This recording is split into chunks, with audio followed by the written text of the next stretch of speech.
Today, I am very happy to be joined by Hilary James, aka Bathtub Sig. Welcome, Hilary. Welcome to Back to the City. Welcome back to the City, in fact. Thank you so much.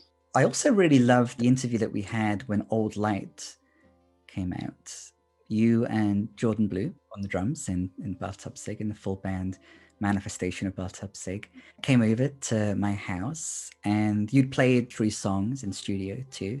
We'll be looking back at some moments in that interview. There are some ongoing themes from the first EP to the second EP. Do you like to sleep all day? Was a lyric in the first EP, and the second EP is called Bed. It just came out a week ago, last Thursday. Let's begin by giving Adeline and Holly their due. Oh, they are incredible human beings and musicians. Adeline Addie, has been playing in Bathtub Sig, and she just started engineering over quarantine over this past year. And so this is one of her first records that she's engineered by herself. She also engineered a new Humbird record that's coming out and produced that. Oh, really? So it's absolutely incredible. The 3 of you were part of a project as well. What was the name of that project? Yeah, it's called Her Crooked Heart. It's the project of Rachel Rees. Yeah, which is like just so lush and gorgeous and like just weird chords and like very poet rock, she calls it, which I think is accurate. So that's kind of how we all got to be really close. So Addie and I like got tested, quarantined, and then borrowed Siri Unlin's studio space to record in. Addie recorded this and played some flute and clarinet and bass on this record. And then Holly Hansen mixed it. Yep, Holly Hansen of Zoo Animal. Yep, of Zoo Animal. She's also amazing and just like instantly found the vibe and the zone. And yeah, I feel so lucky to have gotten to work with both of them on this. Absolutely. So Addie, of course, in the footage that we're showing from last time, Addie's playing bass. And as you highlighted, Addie's still playing bass on this EP, but then there's also the woodwind. And I think that those woodwind sounds fit perfectly on this EP. Could you begin by just reflecting a little bit on the process of determining what instrumentation there would be, perhaps any specific moments where the flute and the clarinet really kind of came into their own on this EP, because there's such an important aspect of it, I think. Yeah, they really are. So I knew for this EP, I wanted it to not be full band for many reasons. First of all, safety first with COVID. Can't really do full band, but also just kind of the nature of the songs and my experience. And I think most people's experiences with going through a global pandemic of being isolated or introspective or just kind of alone together. And so at first I was thinking like, oh, I'll just do like super stripped down like guitar and vocals. As Addie and I were talking and starting recording, it was like, no, like I think it just needs some more texture. And Addie's an amazing wind player. And I've always been really hesitant to have like pretty instruments or like pretty tones in my music because like a classical musician, a classical cellist, and that's kind of my main job. And so I think when I'm playing in a band or writing songs, I'm like, no, it's got to be like rock and roll, and woodwinds and cello are too pretty, and I don't want to make pretty stuff. I want to make like fun bops. But it just felt right for this. Is there something specific about the clarinet and the flute and the sound of those instruments, perhaps specifically as played by Addie, that makes them fit in a way that other classical instruments perhaps wouldn't with these songs? Wow. I think yes. I think I love how flute and clarinet and kind of woodwinds sound when mixed with synth. Like synth patches. I think that's like really a nice texture, and I think it's really compelling and exciting when there's electronic woodwind patches overlapped and layered with actual woodwinds. And I think in regards to like cello or other classical instruments, at least for cello, it can feel a little bit too human like a little bit too just kind of taking up too much emotional space, maybe, Mm. or sonic space in a way that woodwinds just like really add to, but don't kind of take up. I don't know if I'm making any sense with That that. does make sense. Yeah, they're not competing. They're not competing with the human voice, and they're not overwhelming in terms of the sparse guitar. It's still kind of bedroom pop in a way where, if you had an orchestra, then that would pull it in a very different direction and would counter the vulnerability. Exactly. Yeah, exactly. Could you expand a bit on what the texture of the record is as accentuated by Holly's mixing, either in general, or if you have anything specific to say about how the different components come in at the beginning of Sepia? For Sepia, I have been reading maybe too much Octavia Butler, who That's impossible. well, and she writes a lot about like apocalypse and specifically like parable of like the talents and parable of the sower.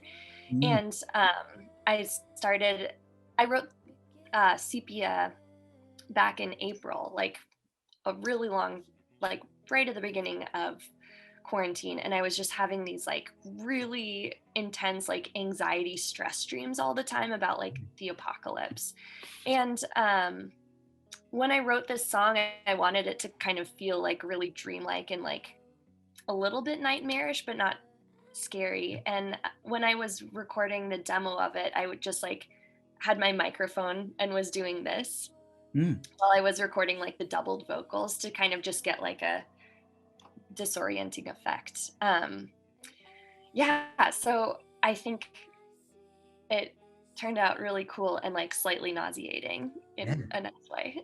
And of course, that's in the opening lyric is, all the dreams I have are about the end of the world. I'm floating forward on as the flames unfurl. So that's referencing a dream, which is in turn, insofar as dreams reference things, referencing Octavia Butler, informed by you're imbued in Octavia Butler. Are you familiar with the book Emergent Strategies? Yes. Yeah. Oh, I love Adrienne Marie Brown. Yeah, I have it on my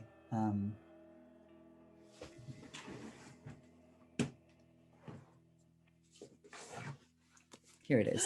So why do I bring up and then bring down Emergent Strategies? Isn't like her theory of emergent strategy based on Octavia Butler's works? Yeah. Yeah. Yeah, there's so much Octavia Butler in here. Yeah. So here on page 15, of Emergent Strategy, just here, there's the quotation from Octavia Butler. All successful life is adaptable, opportunistic, tenacious, interconnected, and fecund. Understand this, use it, shape God. Yes. So for people who are not familiar with Emergent Strategy, hopefully the subtitle to which is Shaping Change, Changing Worlds. And it's significant that we have a flock of birds on the cover there. There's a focus on the interconnected emergence of that, which is new. Any thoughts or feelings related to that passage? Yeah, I think that just kind of perfectly sums up what I aspire to be as a musician. And in Octavia Butler's like Parable of the Sower, there's this quote that like really has kind of stayed with me during this past year of all that you touch, you change. All that you change changes you. The only lasting truth is change. God is change. And I think that really relates to that quote that you said about like, there will always be change, but change isn't out of our control. Like, we have agency in making choices and building community and making art. And I think that quote also speaks to how resilient we are as a species of human beings. And I think in order to make music or art or to be alive at all, you have to be resilient. So here we're speaking of a strength, which is very different from the patriarch's conception of strength. And flexibility is part of that, instead of like rigid. Yeah. Yeah. You are resilient, and there is a resilience in these songs. I feel that the entity that is Bathtub Sig, it's the same, but it's evolved. It's definitely, I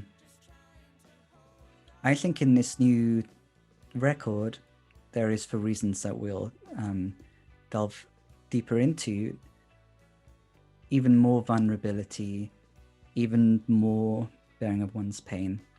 And tied to that, not opposed to that, there's a greater self-assuredness as well, I feel. I'd like to think so. I mean, I've been in therapy for like 7 years on and off, and still learning and still working towards that. And I think I'm really learning, or trying to learn and trying to work towards feeling my feelings and having that be okay. And you can't move forward and like grow and become a better person and a better part of society until you like deal with your own shit. And I know I'm really inspired by people that are honest about their emotions and honest with where they're at. And that's so hard to do and so scary. And I want to be one of those people someday. And I think writing music is a way for me to try to become that person. You are that person. You are becoming that person. We are all becoming that person. Part of the reality is that the person who thinks that they have become, end of story, resilient, and now they just are. And there's likely some degree of, fiction to that. This resilience involves the ongoing vulnerability, the ongoing growth, deepening awareness of interconnection, and the confidence and courage to keep that open and to be a part of this emerging thing, as opposed to grasp at the illusion of fixity and the sense of control, which hopefully we are, as a species, breaking free of to some extent. And you're part of that, definitely. Thank you. I can't speak for I can just say what seems true to me. Is there anything that we should have talked about that we didn't? Not that I can think of. Do you know? Oh, I can always go off. Go off. I always got something to say, but I think I'm probably good. Are you sure? I think so. Are you sure? Go off. A really beautiful moment happened at the very end of the previous interview. You and Jordan had a hug. Oh.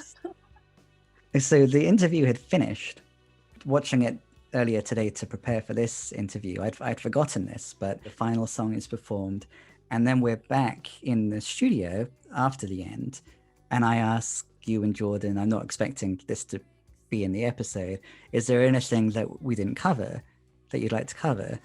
And Jordan, who hadn't said very much because you're the songwriter, so Jordan, who hadn't said very much, says, well, I could always go off. And then the two of us encouraged Jordan to go off. And what Jordan says is, I was around sort of for like before, like the beginning of the project, and like when she was writing the first few songs, and just seeing her go from like being nervous about even writing her own music to like slowly putting the stuff together and like Brent joining the band and then it turning into this other thing. And I mean, it's just like, not that I was surprised at all, because Hillary is like one of the most generous and sensitive and observant and like articulate and talented people I've met, and just like all of those things at being a human. But it's so like all of those things are so palpable and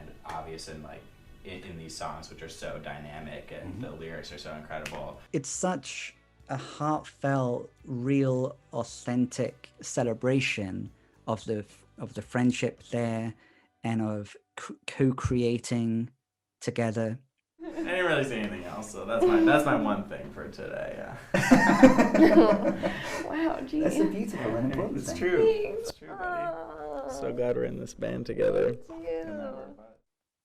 And it was just so interesting to witness that today, in the context where, of course, there is much less of that. All of us have much less physical contact. Mm-hmm. And then it struck me how much contact was a recurring theme and thread in that first record. In Frankie on Lake Street, one person puts their hand next to yours and the fingers are tied together with twine. There's a song which I love, which is beyond that record, but I don't know, hopefully will exist as a full band song on a third bathtub. So swear to God, twist your pinky round mine, promise you that I'm doing just fine. There are these recurring moments where in the lyrics, and then with that hug with Jordan as well, there's a celebration of physical contact. And we talked about that. Do you have any reflections now on how your music was kind of honoring, celebrating that component, which the vast majority of us have felt the absence of in the meantime, in a way that the new EP recognizes? Wow. I haven't thought about that at all. That's really interesting. That's probably very true. I mean, I'm love like touching and loving physically on all my friends and the people in my life. So I think quarantine has like really changed that for everyone. And I think in the new EP Bed, I haven't thought about the lyrics at all to know if there's any like touch involved, but I think when I was writing these songs, it very much felt like really just like singular and going inwards. Whereas with kind of the other songs I've written and with the last EP, I know they felt like myself relating to other people. Yeah.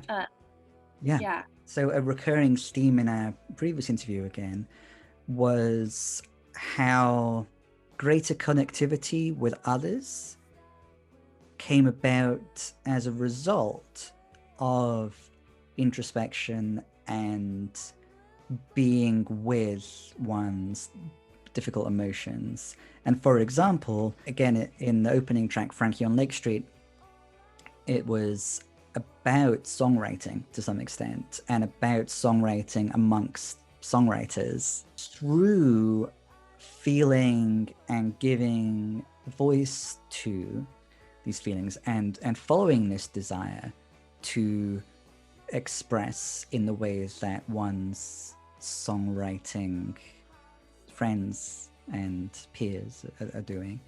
We end up with greater connection. Now in the new EP in Bed, there's this one moment in the song Quarantine Dream where we have an initial break away from the quarantine determined isolation in the second verse, "You will stay with me." So a person comes to stay, and there things will start off grand. "You always hold my hand," so there is hand holding.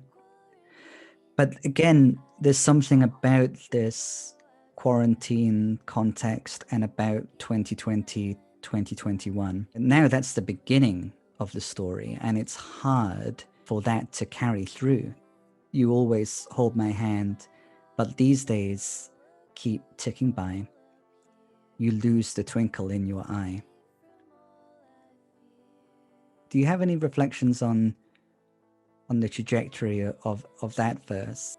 Yeah, I think that lyric and that song in general has really, the meaning behind it has changed so much for me from when I wrote it almost a year ago to now. And you can take that literally, of like, a lot of people really were forced to learn new things about themselves or their partners and their roommates and the people they were like really stuck with. And you figure it out or you don't. Now it feels more like so much has happened this year, and it's not just about like, do we get along as human beings, but it's also like, where are your values, where are your morals, like, can you communicate consent around COVID things, like, do you believe that Black Lives Matter, like, do you back that up with your actions? I think a lot of people are reevaluating kind of their relationships and their lives through that lens, and through, yeah, just the lens of this past year. No matter what values one professes, is one embodying them? Mm-hmm. How are each of us responding to that which is emerging? It's difficult or impossible for a person to hide who they are. Mm-hmm. Exactly. Such yeah. a confidence. A theme, again, in the previous EP is overcoming the part of us that wants to hide who we are.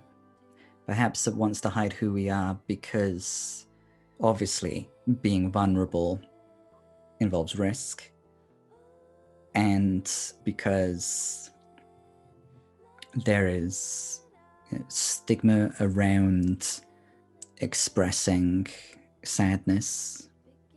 So this was very much a theme that we were talking about before, and it seems to be a recurring theme in these new interviews, just the importance of your cat's here. Yeah. This is Penny Loafer. What's your cat's name? Penny Loafer. Lovely. Yeah. Lovely. No, that's great. Connection, interconnectivity. The cat is definitely involved in this. But yeah, we were reflecting the importance of saying publicly, of sharing one's sadness publicly. Could you expand a little bit more on that process, which is something which has been consistent between the two EPs? Yeah, I think that's something that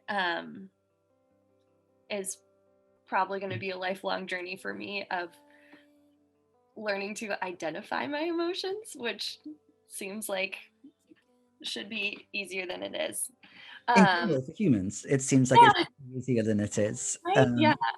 So by figuring out your own emotions, you can sort through them and be like a better community member, friend, whatever. And I think also for me, it's been really important to see other people doing that, to kind of give me permission as well to be like, you know what, I'm not okay. I'm really sad. Even though it's the most terrifying thing in the world to like say how I'm feeling publicly, let alone like through song. I think that if it can make people feel less alone, then it's worth that terror and worth that fear.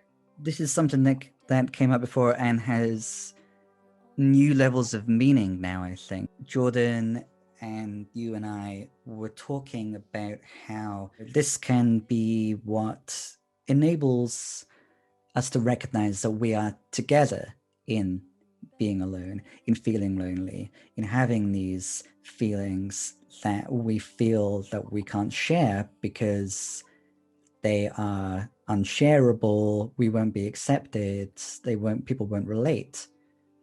Not to take away from anyone's particular experience, but there is a very abstract level on which that's the human condition. And for a songwriter to mine their specific pain and express their specific emotions, even if there isn't a universality to that specific emotion, it creates a new pathway, I feel, demonstrates what is possible. Yeah. One of the few other things that Jordan said in the interview focus was on your songwriting, was emphasizing what people are capable of. And this was in response to your reflection about how special it is to go to live shows, which is interesting to return to now. Because you know that people are really opening up in a way that doesn't usually happen in normal life. We haven't had that. We haven't seen each other doing that at live shows. Any reflections on that thought from before?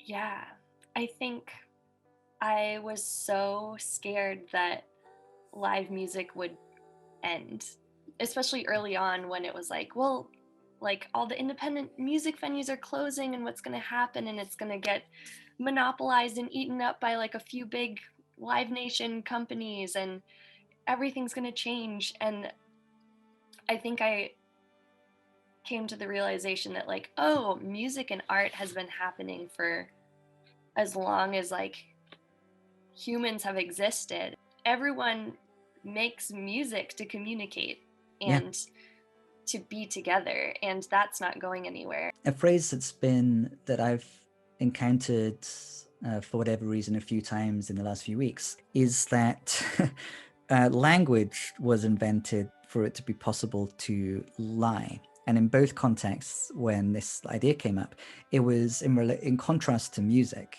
Instrumental music, or the instrumental component of music, is expressive of emotional states that perhaps we can't always put words to. Often, perhaps the person creating music will turn to the act of creating music when there are states emerging to be processed, to be dealt with, that one can't put into words. And this comes through in the title track, actually, In Bed. The opening lyric is, "I'll stay in bed till I find more words again." And then later on, "We're staying in bed till I write a song again." And that struck me as very interesting, that when we are experiencing great sorrow and trying to reemerge, trying to honor the feelings and the people that we love, sometimes the music will be what ends up coming before the words. If you want to focus on that song now, or the more abstract question of language and music, sometimes the music takes the lead where we can't find the words. Yeah, absolutely. And it's funny you brought up Bed, that song, because when you were saying that quote, I was like, oh, this is exactly what happened when I was writing this song.